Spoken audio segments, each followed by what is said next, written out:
Okay, hi guys. Most of you would have already met us and spoken to us. My name is Alvito, and welcome to the Study in Canada webinar with University Canada West. I won't talk much. We have Mr. Sahil Chopra here. He's in our office today, but for safety reasons, we didn't want to have you walk into and meet him here in office. He is the India manager for University Canada West, that's located in Vancouver, Canada, and he's going to be talking to you on behalf of Study and Work Abroad. You can see he's sitting in our office. He's got a brief presentation to talk about the university. Some of you, like we know, have already applied. Some of you have got offers, but most of you are still looking to apply. Please listen carefully. He will do a presentation, and this is your opportunity in the webinar to talk to him directly and ask questions. We'll do a Q&A for about 20 minutes at the end. Okay, so the flow of the webinar will be he'll do a presentation about 20 minutes.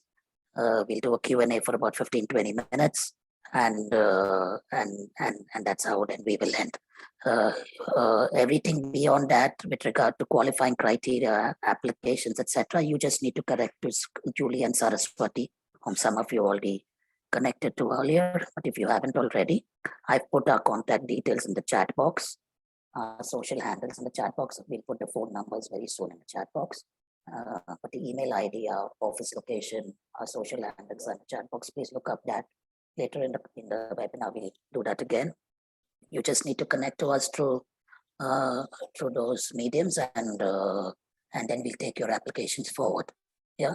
We'll make this a little bit fun, so we'll have one or two polls in between after Sahil has spoken, and so over to Sahil. So thanks, Sahil. He's sitting right next to me, but I'm gonna get out of the view and put it over to you. Thanks, Sahil, for coming over, and over to you.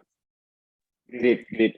Well, thank you so much, sir. I think I can see a few of the names, and I've been talking to you over emails. I mean, we're living in a pandemic world now, and it's still going for us. We don't even know how many more variants will come, but I'm really hopeful that situation gets better, and we start the physical meetings as soon as possible, because helps to establish and helps to be more proactive in that sense. As sir mentioned, just to give you a brief, my name is Sahil. I've been in Bombay for a very long time. I absolutely love the city. Been working in education sector for 10 years. This year is when I joined GUS Group. GUS is the Global University Systems, which is the parent company which owns University Canada West and around 45 colleges all across the world as well. So it's a massive group. I love this sector purely because of the reasons that it aligns with my career philosophy, that I always wanted to be a consultant in this category, and now working with school students to working with college students is giving me a plethora of opportunities to learn. I also feel that irrespective of me delivering this session to you today, is also a lot more to learn from you as well. So hopefully in coming times, and if you're able to interact, will be really beneficial. Since I know a few of the names here, and before I begin, I think we have been extremely proud to have partnership with AVF. I personally have loved working with them over the years, especially this year for me, because the professionalism, the student quality, the kind of enrollments we have had in last 3 intakes have been extremely great. Our focus as a GUS group and University Canada West has been to look at students from such cities, because you guys do bring more diversity to the college. You also bring more context to the college as well. So that's something which I'm very happy about, and I'm hopeful that this partnership will sustain and grow much better in 2022 as well. So very briefly today, obviously the Q&A will happen at the end. University Canada West, we will understand certain aspects about us, about Vancouver, about our programs and all those things. You guys are familiar with a lot of things, so I'm not going to go deeper into it, but we'll just give you an overview of certain things. So she is the lady which leads GUS. Now, since GUS has taken over, this was a 20-year-old private university. 2012 is when we were taken over by them. They have been handling the entire aspect from their faculty to the new dean, which we have, who has like 20 years of experience, to the recruitment, to looking at students from all across the world. So it has improved drastically as a university. A lot of students do mention that it's a private university. What about the affiliations? And I will move into that. So at this stage, how UCW has grown, we have around 4,000 plus students. Now we are at 5,000. So that's how the numbers have increased in last quarter for us. We have around 90 plus countries represented at the campus. I am going to share more about that as well. We have two campuses. Both are located in downtown Vancouver. As you know, this is not a two-story campus. This is a massive campus, which you will have the feel. You'll have different classrooms in different zones. There's a Vancouver House campus. There's the old campus as well. So there is a lot to experience and learn. There's a 3-minute video on YouTube, which you can just see and understand how the campus looks like. Interesting fact, and this is something which we are really proud of, is that we have like 54% women, 46% men, from a 16-year-old to a 59-year-old person studying. So there's a class separately made for students who are very experienced, who haven't done MBA but have had like 20 years of work experience. So if you look at this statistic, it shows that even a lot of experienced and professional people also prefer to do their masters and their MBA program at UCW. Right. So this is interesting. Now, this is a slide which I always want students to go back, understand and learn from, because these are all the accreditations and the memberships we have. Like when you did your schooling, you preferred CBSE, IB or ICSE schools is really important. Similarly, a university should have these affiliations in place. So we have the British Columbia government affiliation. We have the ACBSP, which means that this degree is recognized all across the world. BCCAT basically means 1 year later, you feel like MBA is not the direction for you. Maybe you want to shift your course, so you can shift that inside British Columbia as well, with the transfer program that we have. Ncma Accreditation allows you to apply for public sector jobs, which not a lot of students don't know that how this university has an affiliation like that, which helps you to pursue such things, right? So all these affiliations are a game changer when it comes to your careers, when it comes to your recognition as a university. Something which I really want to bring to your notice right now is that, so I was also discussing with sir right now that for us as a university, it is really important that students come with the right academic mindset. There has been, like, be absolutely honest and blunt with you, there have been students who have come from different parts of this country and have had this mindset that we'll go there, we'll not even study, and the degrees will come in our hand. And that's when the reviews and the entire aspect of university being so easy for them never turned out to be the way they expected it to be. But we haven't faced this issue from this region or from this agency as such. It's good to know that you need to go with a mindset that you are going to study, then the faculty is more than happy to support you because they're super serious about education. The whole reason why we put the criteria of failing and everything is just that we get the filter there. It's not that we'll fail you. The filter is that students go there and they're studying with the right mindset, and they want to like establish their careers, not just for PR purpose, right? Because that will come anyways. So these are certain things. Recently, we got the 5-star QS rating. It is not like bought or purchased, like, like paper rating, but this was a 6-week review given for the MBA program, where they actually spent time at the college. Only 7 institutes across US and Canada have 5-star rating for their MBA. So teaching, employability, academic development, online learning, inclusiveness, all these factors were checked. And that's how they have planned these ratings as well. So this is good for you from a future point of view. And also if you are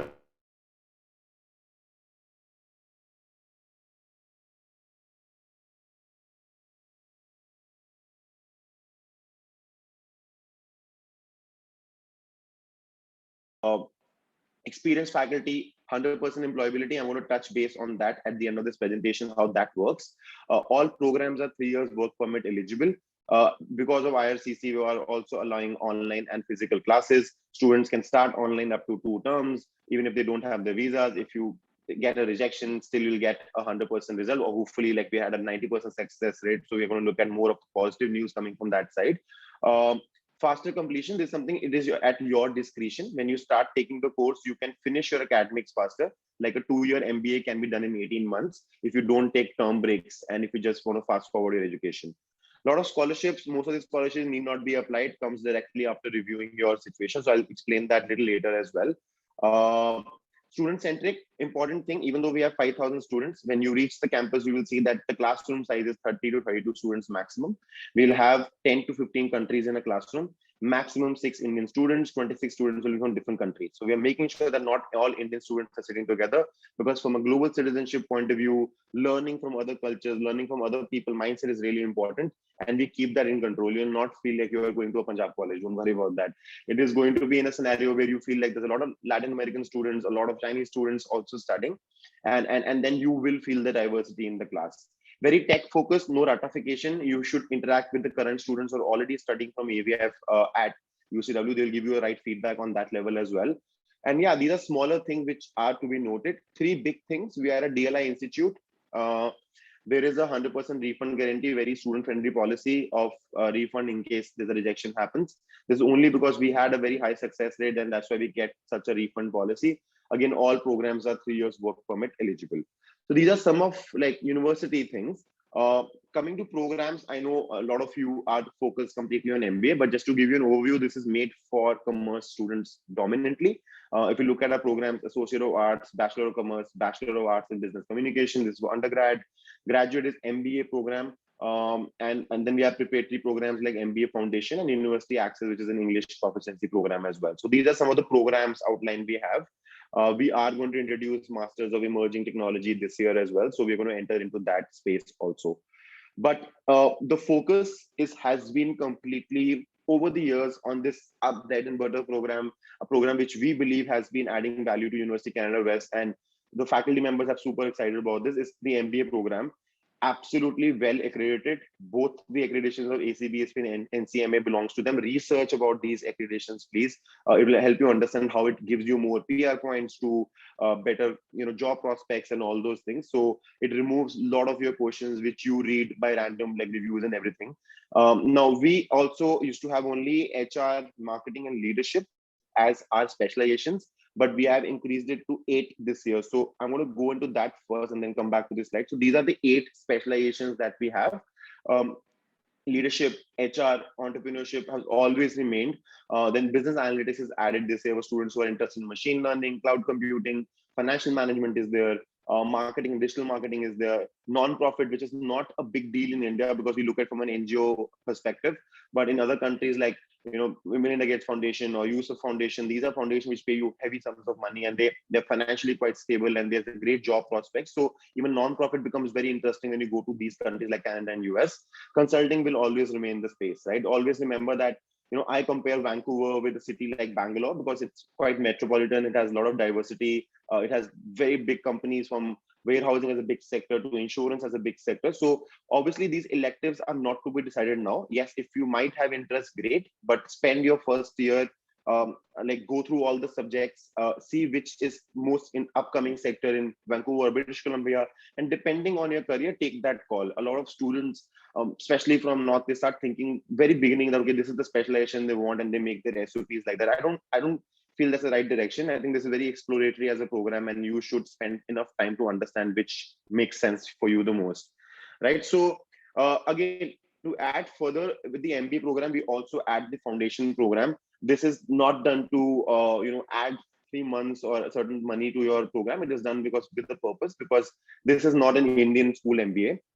This is an MBA which requires you to have expertise in commerce and have your basic subjects clear, right? So we felt that as an organization and our admissions body, that there are 3 criteria which needs to be fulfilled for a student.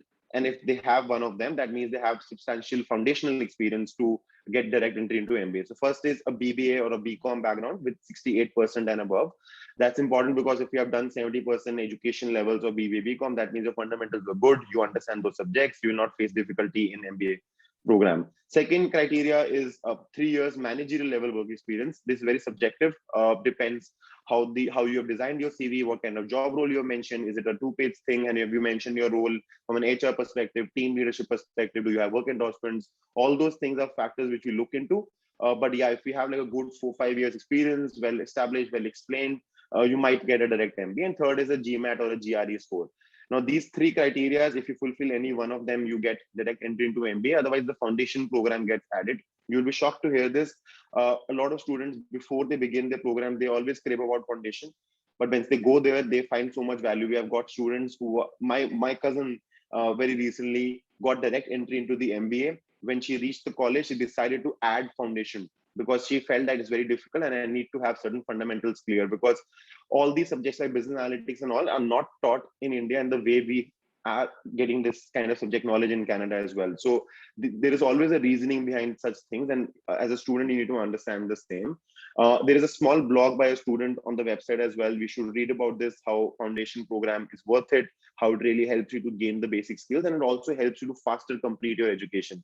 So even if you add 3 months of foundation, if you do it your MBA in 15 to 18 months, you're saving cumulatively 3 to 4 months. So don't worry about the time frame. It's all really about the quality of education which you need to be acquainted with, right? So we use all the latest technology and software, Tableau, Ripen, Trailhead. These are all the things that will be taught to you at UCW. Don't expect old school theoretical bookish knowledge being given to you.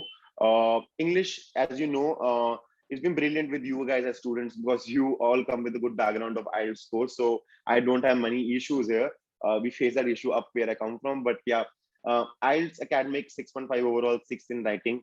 If you have achieved 6 overall, you can also give a Duolingo test and like get that removed as an English program. But these are some of the tests that we accept, and more obviously the information can come from the team at this office as well, and they will help you out to understand the same. But these are the criteria that we have. Now, in terms of student support, few things. We have a dedicated COVID support team. So as soon as you have your visas in place, the team will get in touch with you. We'll give you all the guides and support.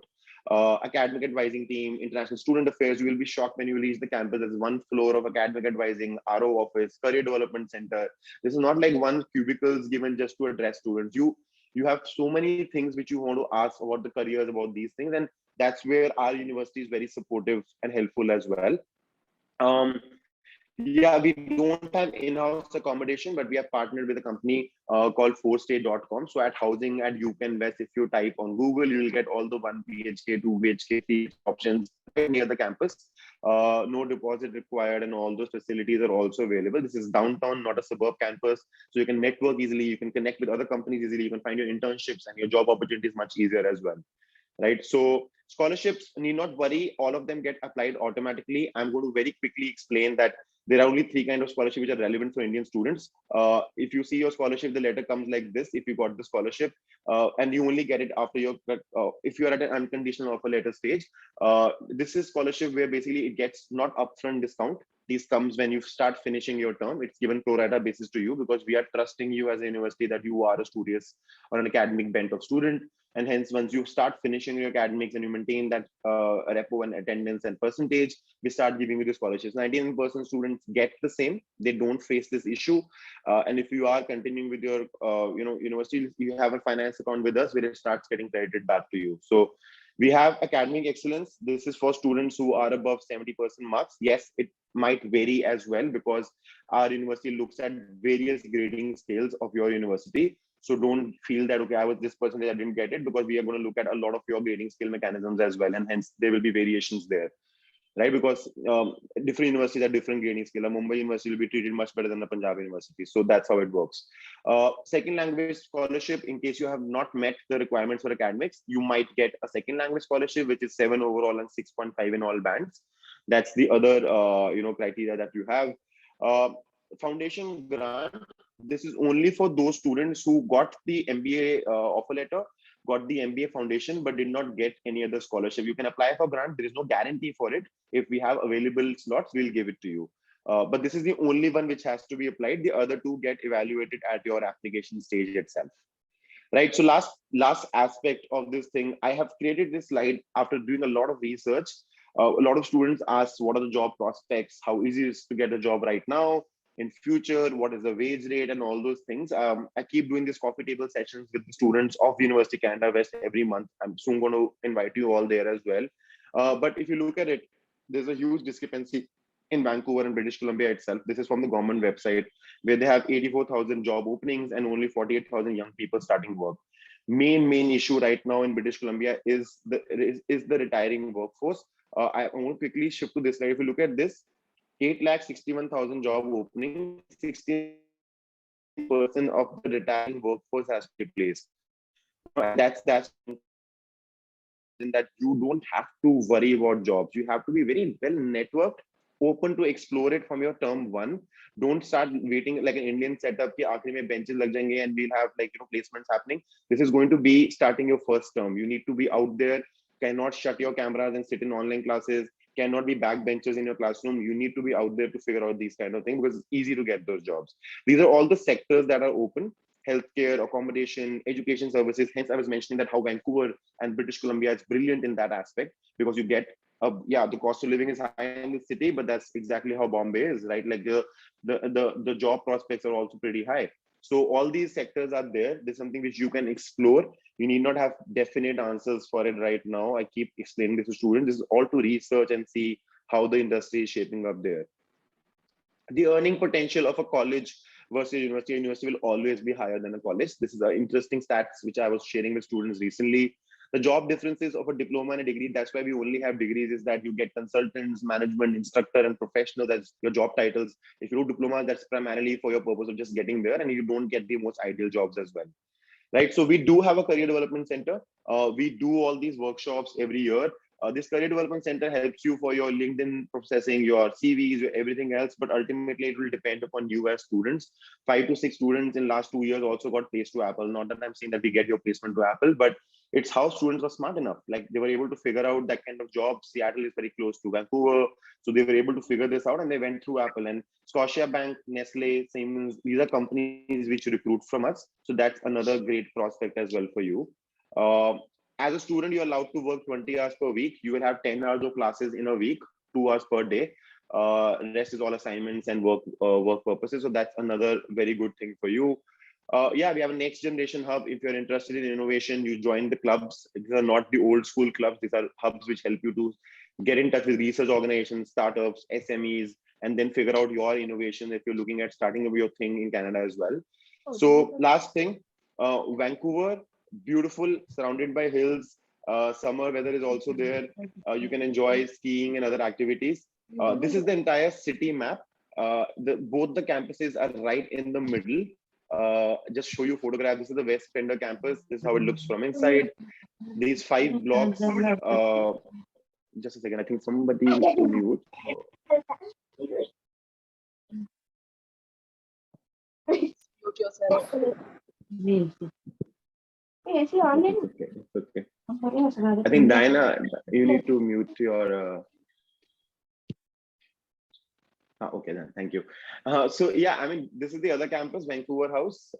Beautiful campus now established, also named as one of the best smart cities in Singapore as well, smart area in Singapore, because we recently got an award for Vancouver House building.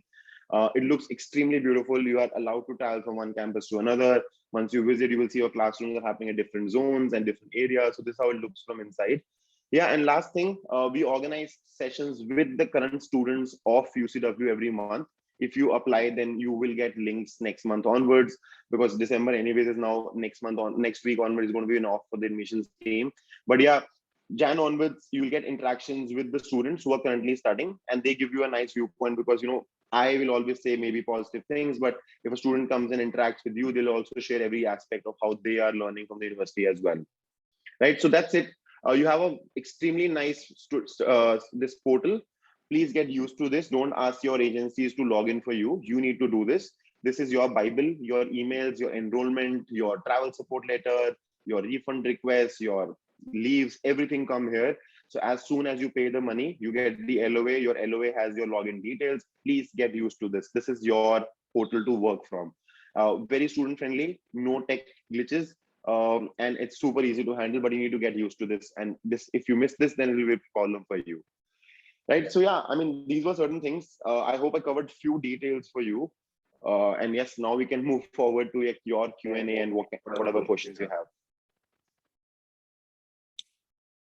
Okay, wonderful. Thanks, Sahil. I mean, first of all, thanks for the endorsement at the start. And yeah, I mean, such a lot in such a short time. I usually take 1 hour to counsel students. You could do it in 15 minutes. So thanks for that. Okay, we have a mix of students who have already enrolled. Some of you have already got your LOAs, I think, 1 or 2. Some of you have already filed your visas. Some of you, and most of you are still looking to apply, right? I'm going to run a little poll here just to get to know you a little bit better. Can I? Yeah. So before we get into the Q&A, just a little poll. Okay. You can click your choice there. Okay. Can you see the poll? I'll run it for about 15 seconds. Click your answer, please. Here about. Yeah, another 10 seconds.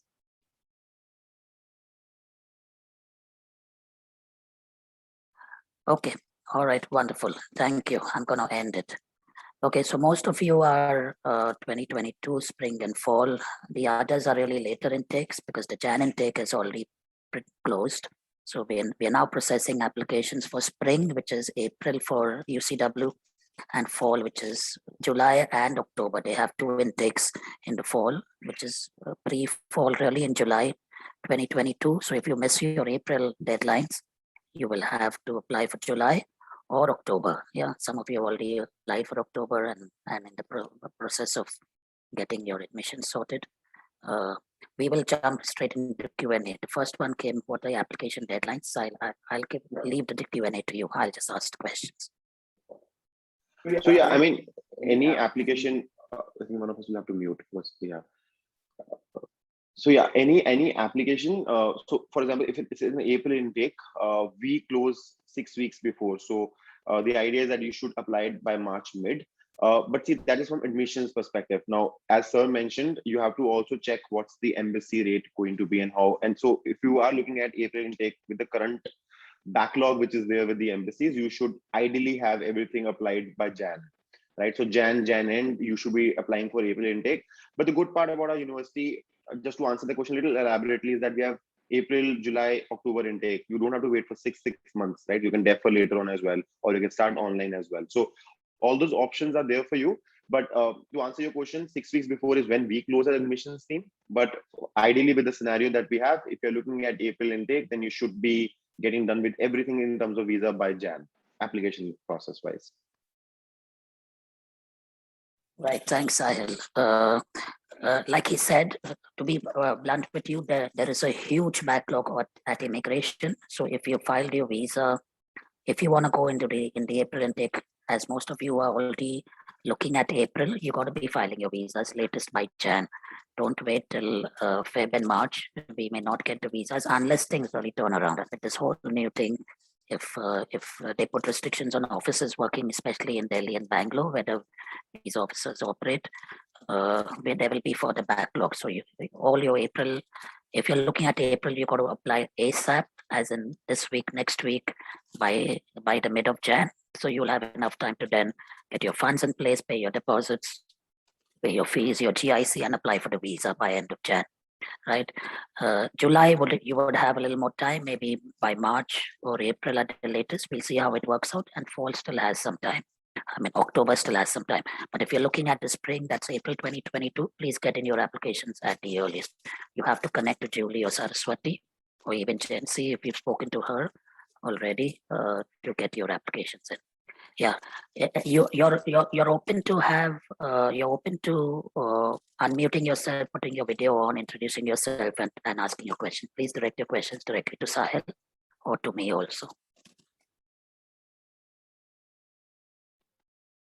Right. So I see one more question. I have to defer for April intake. So when that has to be done, Abdul. So I'm assuming that you have got Jan LOA. Right. So yeah, if I remember that you got the Jan LOA. So you have a couple of options right now. Either you wait till 13th of Jan, but that might be too early and you might not get visa. So second option is you start online for first 2 terms. But if you're not willing to start online, and if you start online, if you get any kind of negative result, we hope the best for you. But if you get it, it's like an insurance. Our refund policies will give you the same money back. But in case you want to defer, you can write an email to me and we will defer it to you. The defer LOAs for April will be issued by either next week or by first week of Jan, because our company is going to be off from 23rd onwards. So because the admissions and Christmas, and you know how Canada celebrates it, so it's going to be off till first. But you don't have to worry about defer. So that's okay. If you don't want to do online, not a problem, Abdul. Just write me an email with your student ID, or just write to Jency ma'am or sir and send it to the team. They'll send me the defer request and we'll get you defer to the April intake. Right, so that's not a major process for us. We obviously look at seats and other things as well. Always remember, defer is a request. It's not that it's compulsory that we'll defer you. But right now we have the seats available, so we are going to defer to April. And yeah, just send me an email and the process will be followed up for you. You'll get the new LOA.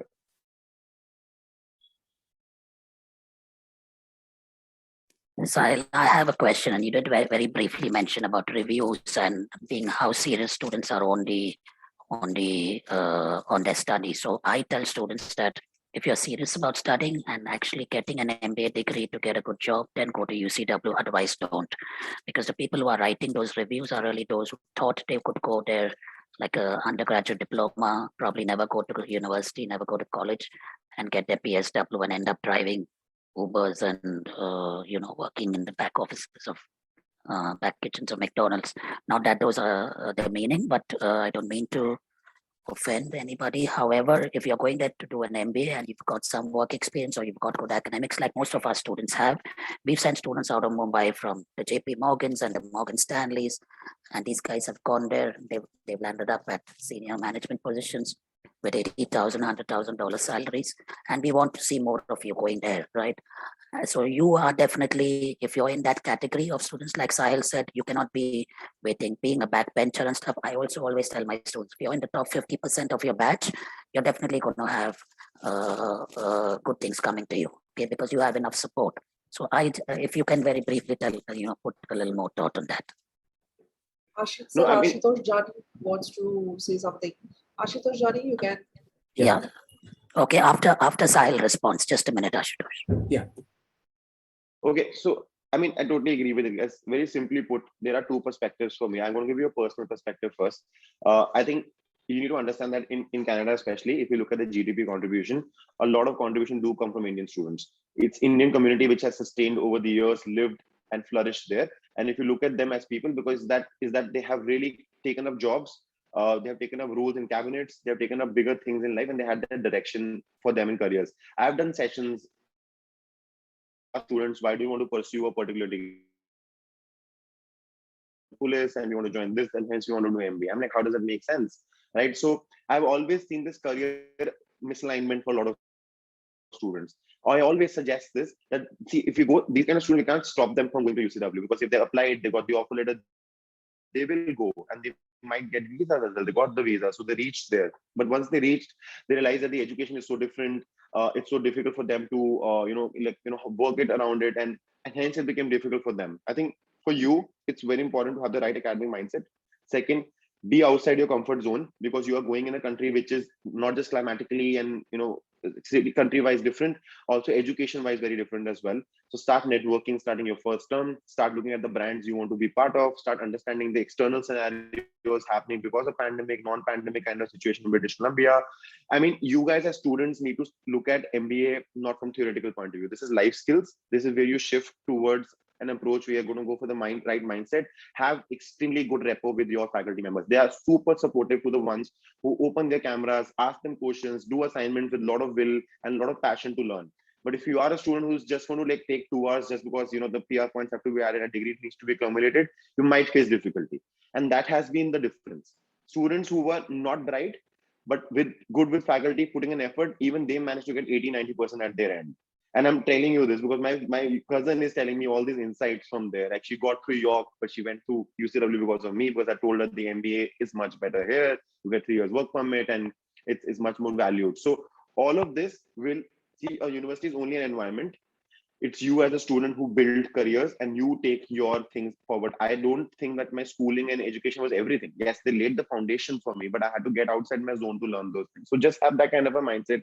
And this, as Sir mentioned, you need to be on top with the kind of career you want as well. It's your responsibility. Yes, Ashutosh, you can go ahead. You can unmute yourself. Go ahead. Okay. Am I audible? Yes. Yes. Yeah. Yes. So should I ask question to Sahil or to you, sir? Anyone, Ashwin, just go ahead. We'll just see Okay. on your question. Actually, I have a couple of questions, but let me start with the first. You told that in the presentation, we also have some sort of creative cell, right? So the creative cell where we can network and, could build something related to our job in future. Is that something like that in that particular creative cell? I had that one question.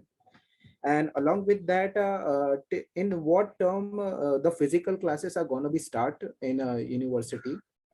And the much worry about where I can find affordable accommodation in Vancouver, in a city like Vancouver. So will there be any help from student community or from Sahil sir, or to whom I can approach for that particular, because I'm quite worried about that that what the accommodation works in Vancouver. I've done my studies related to Toronto, but I have no idea in Vancouver at all. That's why. Okay. So I'm going to answer all three are different questions altogether. I have just Number two one, more, but please complete this for 3 first. Yeah, sure.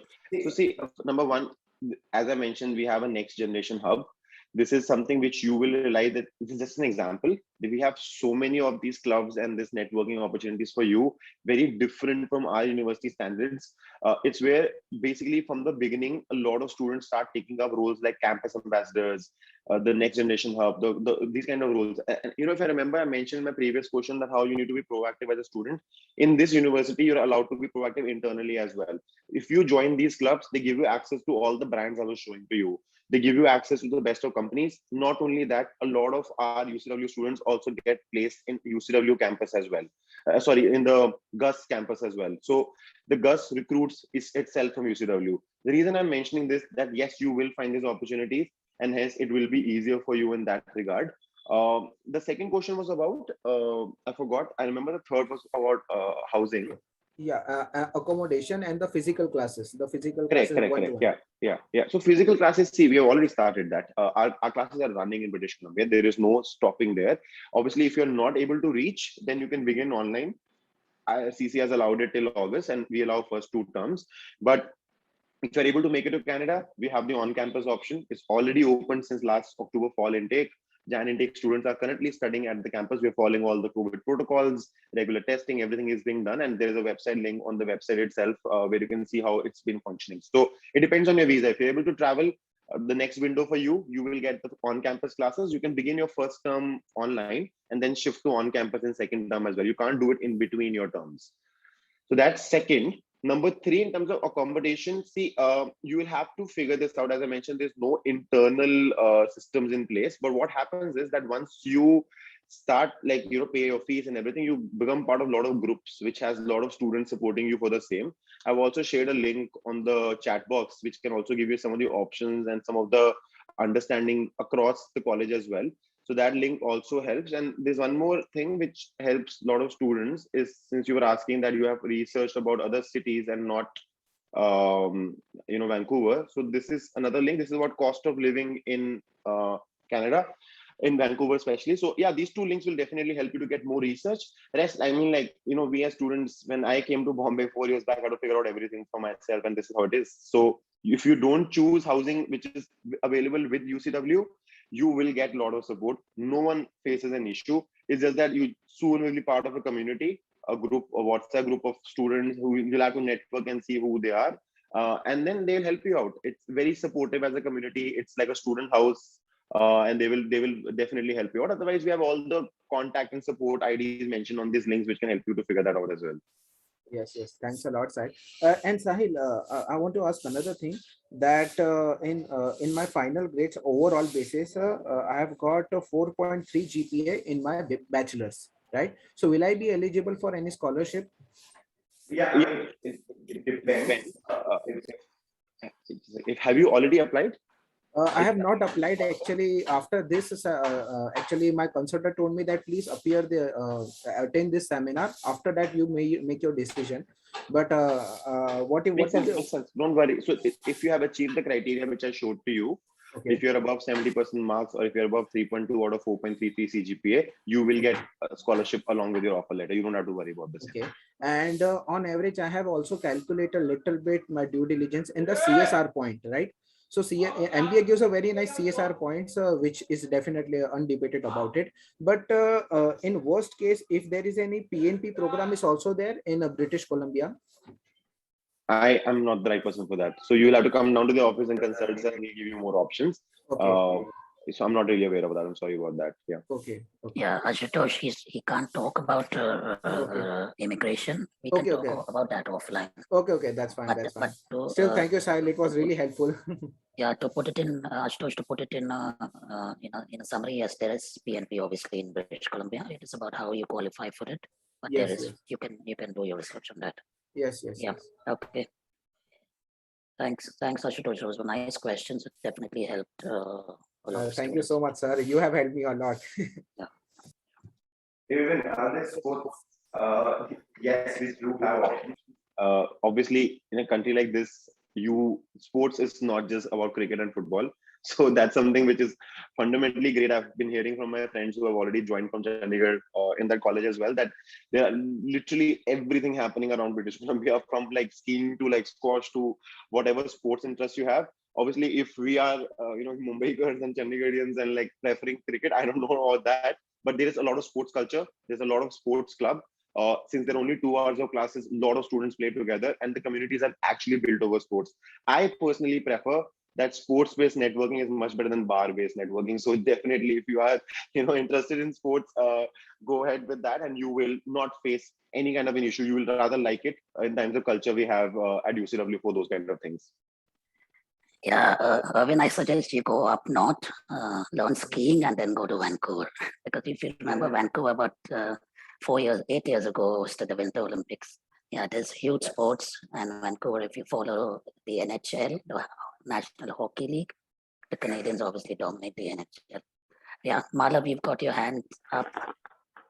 You can Yes. unmute. Hello. We have, I'm and one of my friends who has joined this session. We have done engineering, computer engineering. We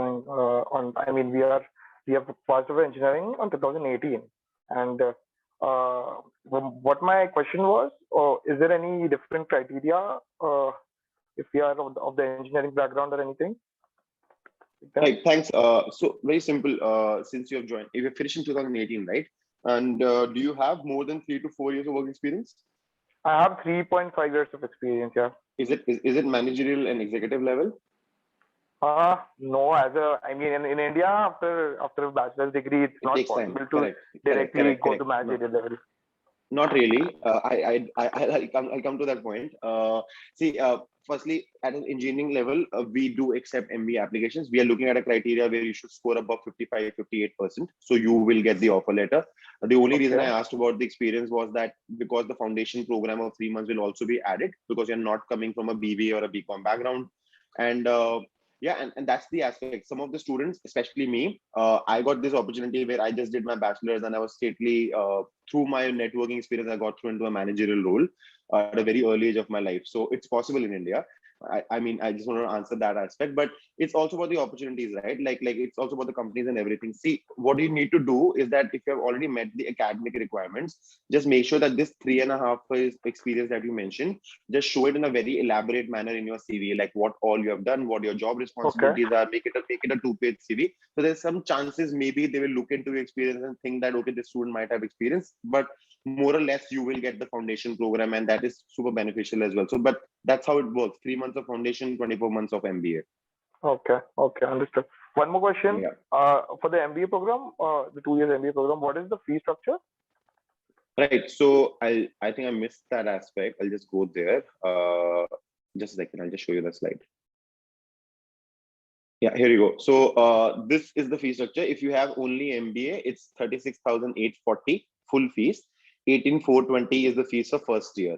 But if you get the MBA foundation along with the MBA, then 19,651 has to be paid. Your cumulative fees for 2 years and 3 months will be 44,215. This does not include scholarships, right? So this is the fee. Obviously, you can refer to the website for the fee structure as well, but that's the first year fees if you're an SDS route student. And about that, you can obviously get in touch with the team and understand the SDS, non-SDS route. But yeah, that's the fee structure. Okay, understood. Okay, thank you. Malav, I'll Yes, just expand, if you don't mind, Sahil, on your answer. Like he mentioned in this presentation about the MBA foundation and the focus that was put on that, I actually learned a lot more.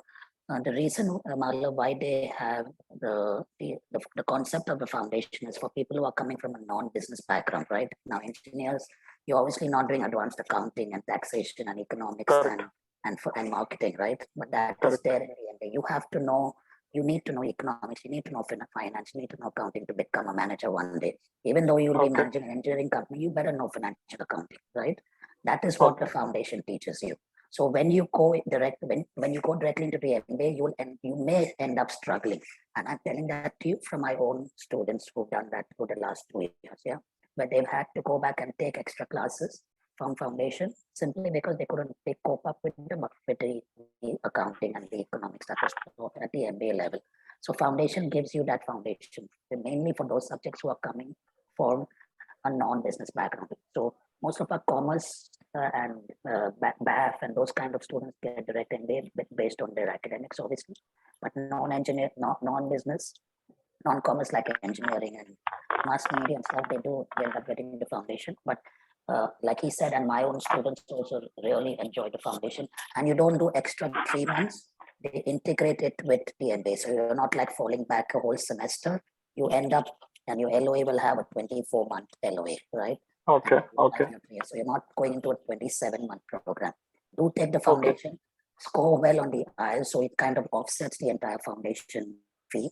Foundation fees of $7,000, you can get $4,000 on the IELTS, or up to $10,000 even on the academic scholarship. Yeah, so if your academics are good, it pretty much offsets the foundation.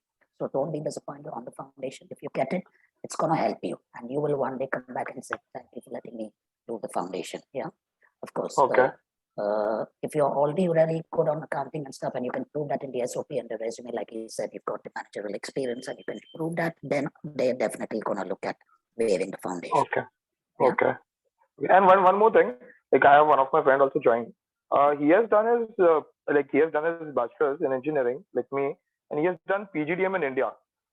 Parth, can you speak up about that? Parth, hello.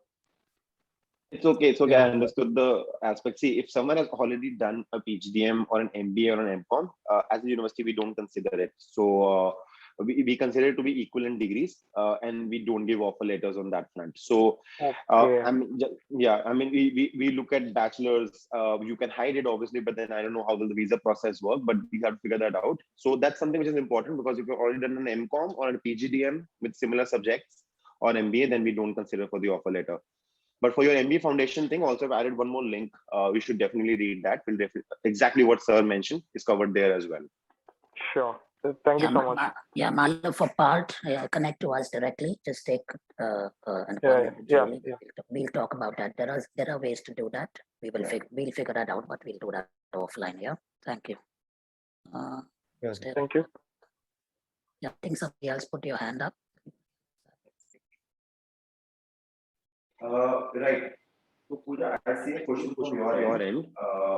You mentioned what kind of part-time opportunities to look for, and during summer, since it's holiday time. See, it varies. Okay, I'm going to tell you this how UCW functions. We have 4 intakes. So the 4 intakes becomes really chaotic if I have to give you a similar answer to it. Every year, every intake for every student in a year gets 3 months off. Okay, that's how the entire thing works.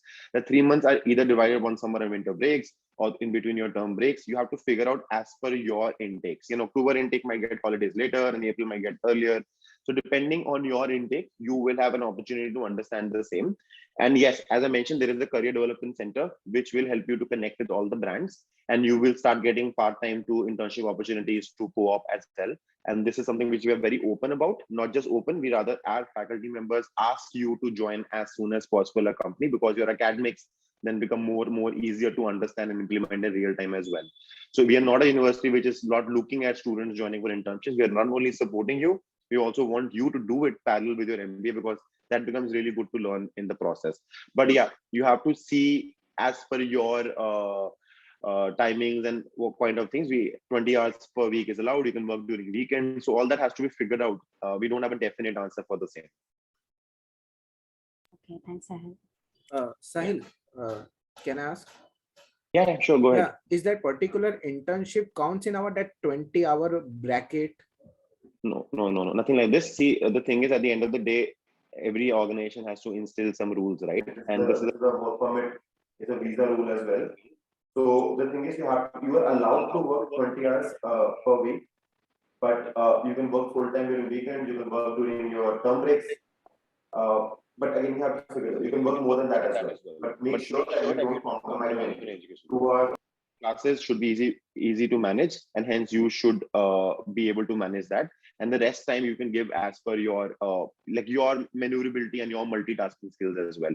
Like a lot of students are able to manage much more time, but some students are able to manage 20 hours. But there's no limit as such. It's only set from the guidelines point of view. Yeah. Well, I can see a question, and I'll make sure your scholarship amount changes. Okay. No, it won't change. The scholarship amount won't change. You've already got your LOA. Yeah. So the university is generous on scholarships to deserving students. Okay. The academics have to be really good. And even they even give the, like Sahil said, the English scholarship. So if you scored a 7.5, 7 with not less than 6.5 in IELTS, you get a $4,000 scholarship.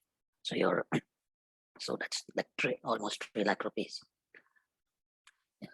Is GRE GMAT compulsory, or is IELTS fine? IELTS is all okay, not compulsory for you to do the GRE GMAT. The GMAT, if you have that, like he said, there's possibility of them giving the foundation if you have a foundation and you have a good GMAT score, yeah, but not compulsory. No. Okay. Yeah, so if you have like a 550 in GMAT or a 310, 320 in GRE, then you can remove your MBA foundation, because that means you have studied quite good to understand the basic fundamentals. IELTS is anyways going to be compulsory, yes.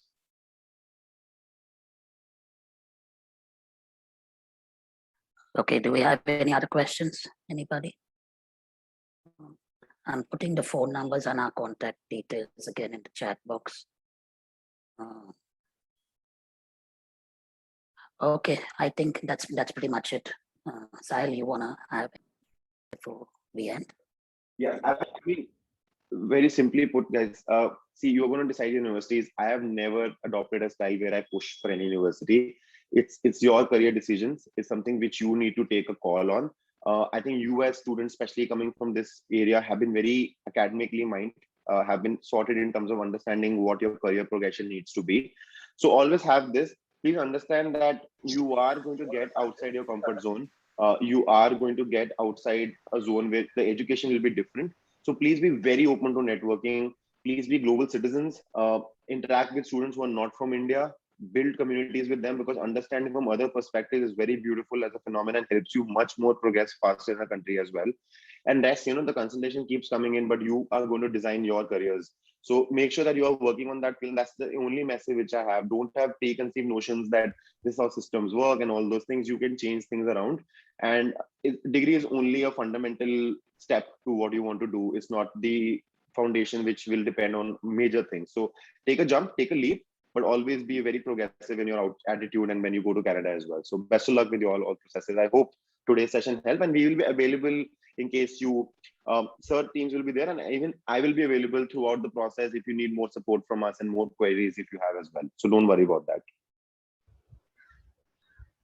Thank you, Sahil. Okay, thank you so much, all of you, for joining this webinar. Yeah, And, I'll just end, Julie, just a Okay. second before you end. Yeah, I just put the contact details in the chat box. I want to thank everybody for joining. Julie will do that, but I want to thank Sahil in a very special way. Sahil, thank you for coming over. I can say with full confidence that he's probably the most supportive university manager we have, and I know from experience, when you have that kind of support, even for students, you're gonna go and get that kind of support there. Right? We've done more, I think, during the lockdown since COVID hit in the last 1.5 years. We've done more UCW related webinars for agents also, not only students, for agents, than any other. It just goes down to see how much support they are and how happy they are to support students' careers. I can vouch for outcomes from my own students, and we will obviously connect you if you need to, students who are already there and stuff. The students who went in our April, July, and October intakes, majority of them went in October, they're just raving about the program and the university and the campus and all of that, right? And they're all now on campus, so it's all back to normal life, unlike here. But those are the bases on which you can actually then go ahead and take your decisions. Yeah. So once again, just thanks, Sahil. Thanks for coming over. And yeah, we're now hungry. We want to go out and eat, but please connect to Julie and Saraswati. Julie will talk to you for a minute before we end the webinar. Thank you all for joining.